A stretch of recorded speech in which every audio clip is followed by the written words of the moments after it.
Good morning. I am Laura at Laura Talk Softer. Do you see behind me those papers on the door?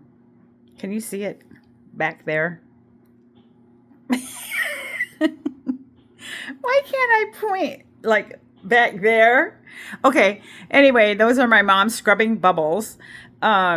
From ads, the scrubbing bubbles cleaner. She had the door covered with them. I've been little by little removing those scrubbing bubbles off the door, and I'm putting them in a little container, and we're making cards with them because she doesn't want to part with her scrubbing bubbles.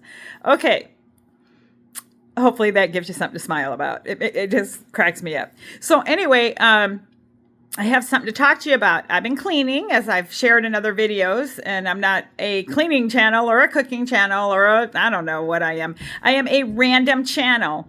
And YouTube loves random channels. You know, a few people see my content, if that's what you want to call it. It's my life, so a part of my life I'm sharing with you. So if you want to join me and just see a different way somebody lives, we're all different and unique. But let me show you something. Here, part of the cleaning I came across, my mom was saying, have you looked in the filing cabinet on the bottom yet? And I hadn't got to the bottom drawer because she said, I think there's a 6-pack of beer, Well, my dad had worked, part of one of his careers he had worked for Anheuser-Busch. That was his last employment. And he had retired from there. He had worked at a paper mill in another state, and he had retired from the United States Marine Corps. Anyway, so this is a beer, and then I, did the old Google picture thing, and I guess it's a 1995 limited thing they came out with. I guess the design that looks, old school from an old beer they sold. But the story of Anheuser-Busch is interesting. I saw a Netflix documentary that was covering some of the old businesses and stuff. Anyway, I want to talk to you about something else I found, and then I Googled. We hear a lot about, inflation and, how the inflation is so bad and this and that. So I came across something that was interesting in the cabinet. So then it made me, look, because my mom and dad, one of the common things that they, I think, really shared in common is that they save everything. Hence, I found a little bag of all my baby teeth. Not just one, all of my teeth. And it's like, ugh. But anyway, hold up. We must stop inflation. But if you take a closer look, this is a 1974 sticker. And so let me tell you about what is so special about that. Basically, from 1990 to 2019, and that's like, that's a big span, we had very low inflation, below 3%. And even right now, 2026 is estimated to be 3.3. Our high was kind of 2022 had 8%, 2023 4.1%. But get this, in 1974, the inflation was peaked at 12.3%. Now we are feeling inflation because look at how long, almost 20 years, we were below 3%. And then all of a sudden you got some jumps happening, 8%. I mean, that's, significantly different. We're feeling it. But 1974, it peaked at 12.3%. So I think we need to look to the past at different challenges people had when they were living, in different generations and different pasts. And we have a lot now. We have a lot of stuff that, we didn't really notice before or see before. But overall, we can really live a pretty decent life. I'm watching some old stuff on Netflix and some of the challenges people had in the late 1800s and 1900s. And you just think about some of the things, the diseases and the lack of water and oh my goodness. But anyway, so I say this not to minimize the challenges people have or anything, but we really got to keep things in perspective. Are our needs being met? Do we have water to drink? Do we have some form of shelter? Do we have food to eat? Are we going to bed hungry?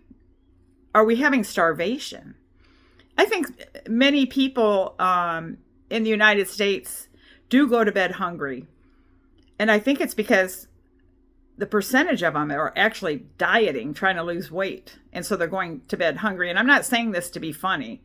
Um, and then I do believe we still have that same statistic that when they went with the war on poverty and one out of, is it 5 children are living in poverty, there are children that are hungry. We essentially do not, we rarely see children that are suffering from starvation like other countries have, unless it's a very disturbed parent and abuse type stuff. But hunger, yes. Starvation, we are have been so fortunate. Other places have not. Anyway, so think about it. 12.3%. And I can remember, I was 10 years old in 1974, and I remember my dad was always concerned about money. And I came up and graduated in 1982, and I had my job.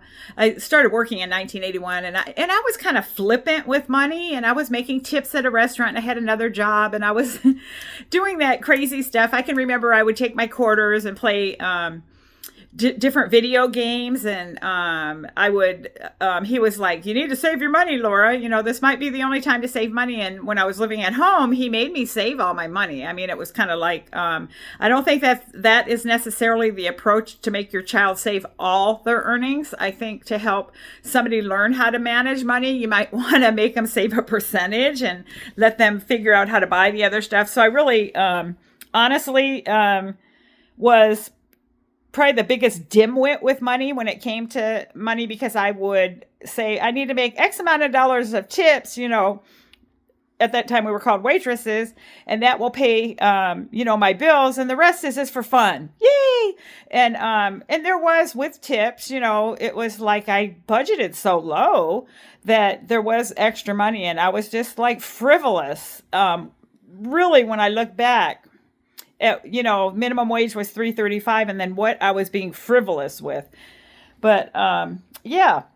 And so I know that used to drive him crazy. And he said to me once, Laura, you are just a financial genius. And that was said with extreme sarcasm. But I like to think that he's looking above now, and I think I have become so much smarter, but it took me so much longer. So anyway, I hope you guys are all learning how to handle whatever money you have. And I know it's harder when you're younger, but some young people are like really smart with money. They really are. But most it's like a lot of impulsive stuff. Do you really need it? Do you really need it? Do you really need it? Or something you want? And that is the question. And you got to decide what you really need and what you may want and what it really costs you. Anyway, so I hope you have a good day. And I'm not trying to be preachy or anything, but, take care, be well, be thankful for what you have. And, I plan on being a Super Lotto winner. So, then, you'll know. You know when you know. All right. Peace.